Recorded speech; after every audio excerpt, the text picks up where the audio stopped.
Discuss कर रहा था, काल। मैं आपको बता दूं ये टेंस की सीरीज का तीसरा पार्ट है। इससे पहले मैं 2 पार्ट्स अपलोड कर चुका हूं।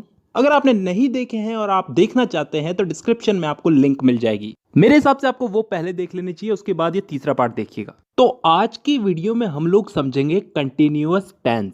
कंप्लीट समझा दूंगा, एक भी चीज बाकी नहीं रहेगी, लेकिन इसके बाद आपको प्रैक्टिस की जरूरत पड़ेगी। तो ठीक है, शुरू करते हैं। सबसे पहले तो कंटिन्यूअस शब्द का मतलब समझो।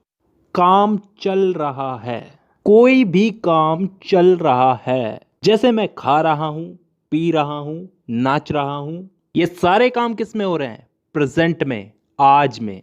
तो इसे किस में गिना जाएगा? प्रेजेंट कंटिन्यूअस में।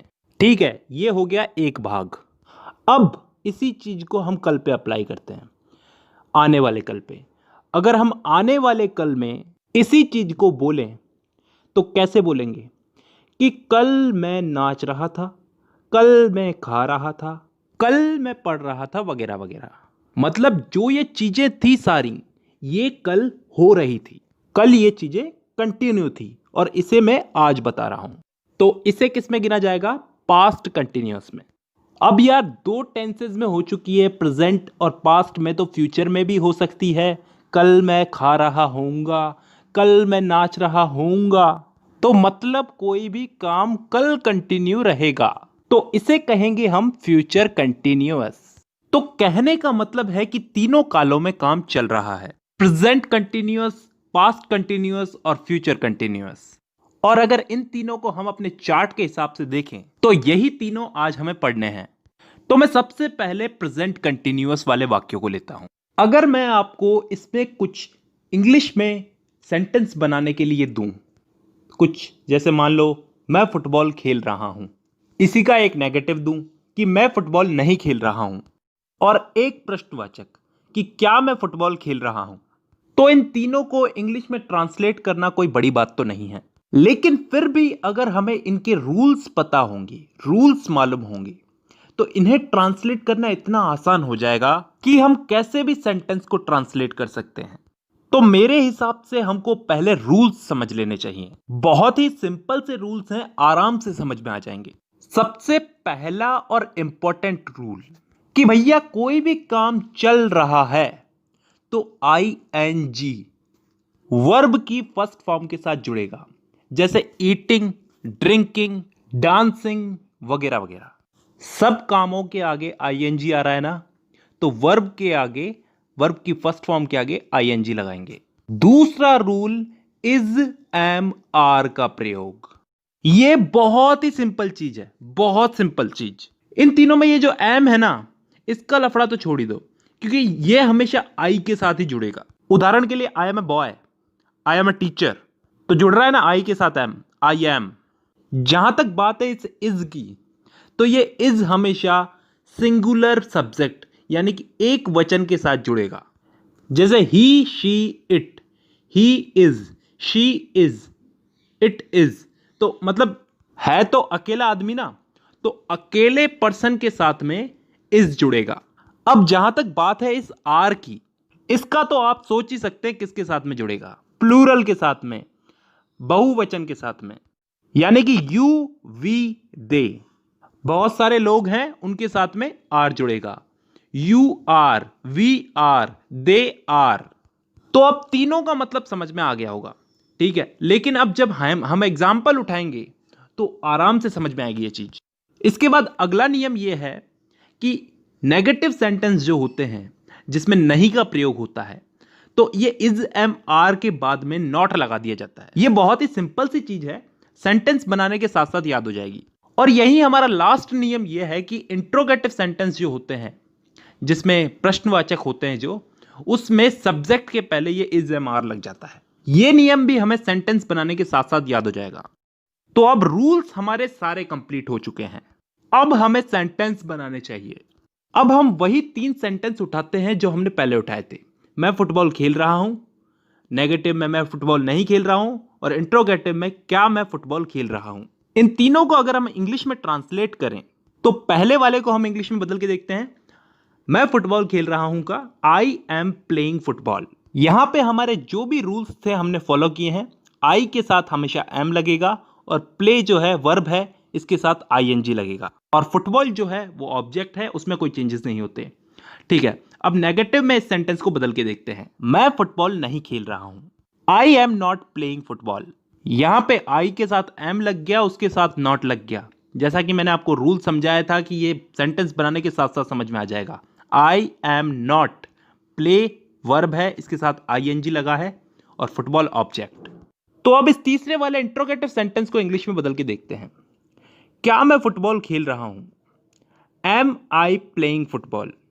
यहां पे एम जो है, ये सब्जेक्ट के आगे आ गया, ये आई के आगे आ गया, और लास्ट में जाकर के क्वेश्चन मार्क लग गया। और प्ले जो कि वर्ब है, इसके साथ आईएनजी लग गया, और इसी के साथ साथ हमारा प्रेजेंट कंटीन्यूअस टेंस खत्म होता है। अब चलते हैं हम लोग पास्ट कंटीन्यूअस टेंस पे। अब दोस्तों, इस पास्ट कंटीन्यूअस टेंस में ऐसी चीजों को बताया जाता है जो पास्ट में चल रही थी। मैंने आपको शुरू में एग्जाम्पल देकर के समझाया था कि मैं पढ़ रहा था, मैं खेल रहा था। तो इसके भी 3 वाक्य बन सकते हैं। मैं फुटबॉल खेल रहा था। नेगेटिव में मैं फुटबॉल नहीं खेल रहा था, और इंट्रोगेटिव में क्या मैं फुटबॉल खेल रहा था। तो इन तीनों को भी इंग्लिश में बदलने के लिए हमें कुछ रूल्स, कुछ इंपॉर्टेंट रूल्स याद रखने पड़ेंगे। तो ठीक है, रूल समझते हैं। रूल नंबर फर्स्ट, जो पिछला वाला था, कि इसमें वर्ब के आगे, वर्ब की फर्स्ट फॉर्म के आगे आईएनजी लगेगा, जैसे पिछले वाले वाक्यों में लग रहा था, डूइंग, ईटिंग, डांसिंग वगैरह वगैरह। तो इसमें भी आईएनजी लगेगा। क्लियर है? ठीक है। Rule number 2, singular subject, he, she, it, I, इन सब के साथ में वाज का प्रयोग होगा। उदाहरण के लिए, I was dancing, I was eating, I was drinking. वहीं प्लूरल सब्जेक्ट के साथ में, यानी कि यू, वी, दे के साथ में वर का प्रयोग होगा। मतलब प्रेजेंट कंटिन्यूअस में हम लोग इज, एम, आर का प्रयोग कर रहे थे, और यहां पे पास्ट कंटिन्यूअस में हम वाज वर का प्रयोग कर रहे हैं। इसके अलावा वही 2 सिंपल से रूल, नेगेटिव सेंटेंस में वाज और वर के बाद नॉट लगेगा, और दूसरा रूल ये कि इंट्रोगेटिव सेंटेंस में वाज वर सब्जेक्ट के पहले लगेगा। हम लोगों ने जो हिंदी के सेंटेंस उठाए हैं उनको हम इंग्लिश में ट्रांसलेट करके देख ही लेते हैं, हमको समझ में आ जाएगा। सबसे पहला जो सेंटेंस है, मैं फुटबॉल खेल रहा था, तो इसमें मैं जो है वो सिंगुलर है, यानी कि एक वचन है। तो नियम के अनुसार इसके साथ में वाज लगेगा। आई वाज, प्ले जो है वर्ब है, इसके साथ में आईएनजी लगेगा, प्लेइंग फुटबॉल। तो is equal to I was playing football. यही अगर नेगेटिव में करके देखें तो मैं फुटबॉल नहीं खेल रहा था, वही नियम के अनुसार वाज के साथ में नॉट लग जाएगा, I was not playing football. बहुत सिंपल है ना? ठीक है, अभी इसको प्रश्नवाचक में बदल के देखते हैं कि क्या मैं फुटबॉल खेल रहा था। Was I playing football. अब यहां पे वाज पहले क्यों आया? नियम के अनुसार वाज पहले ही आएगा क्वेश्चन मार्क वाले सेंटेंसेस में। तो दोस्तों, तीनों सेंटेंसेस को समझने के साथ साथ हमारा पास्ट कंटिन्यूअस टेंस भी कंप्लीट होता है। अब हम लोग चलते हैं लास्ट फ्यूचर कंटिन्यूअस टेंस पे। जैसा कि मैंने वीडियो की शुरुआत में बताया था, इसमें ऐसे सेंटेंसेस आते हैं जो काम फ्यूचर में हो रहा होगा, हम फ्यूचर में वो काम कर रहे होंगे। जैसे मैं खा रहा होऊंगा, मैं खेल रहा होऊंगा, मतलब कोई काम हम फ्यूचर में कर रहे होंगे, कंटिन्यू कर रहे होंगे। जैसे उदाहरण के लिए, मैं फुटबॉल खेल रहा होऊंगा। नेगेटिव में मैं फुटबॉल नहीं खेल रहा होऊंगा, और इंट्रोगेटिव में क्या मैं फुटबॉल खेल रहा होऊंगा। तो इन तीनों को इंग्लिश में बदलने के लिए वही हमारे इंपॉर्टेंट रूल्स याद करते हैं, उसके बाद हम इनको इंग्लिश में बदलेंगे। तो इसके जो रूल्स हैं वो बहुत ही सिंपल है दोस्तों। इसमें सिंगुलर हो या प्लूरल हो, सबके साथ में विल बी का प्रयोग होगा। नेगेटिव सेंटेंस में बी के पहले नॉट का प्रयोग होगा, जैसे she will not be going to college. और इंट्रोगेटिव सेंटेंस में विल का प्रयोग जो है वो वाक्य के प्रारंभ में होगा। जब हम इन एग्जाम्पल्स को इंग्लिश में बदलेंगे तो आराम से समझ में आ जाएगा। तो फिर शुरू करते हैं हमारे एग्जाम्पल्स को इंग्लिश में बदलना। मैं फुटबॉल खेल रहा हूंगा, I will be playing football. मैंने कहा था ना, इन वाले वाक्यों में विल बी आएगा, तो ये आ गया विल बी। ठीक है, प्ले वर्ब है तो मैंने कहा था आईएनजी लगेगा। कंटिन्यू अगर पास्ट में हो, प्रेजेंट में हो, फ्यूचर में हो, आईएनजी तो लगेगा ही। अगर इसी सेंटेंस को हम अगर नेगेटिव में बदल के देखें, मैं फुटबॉल नहीं खेल रहा हूंगा, तो I will not B playing football.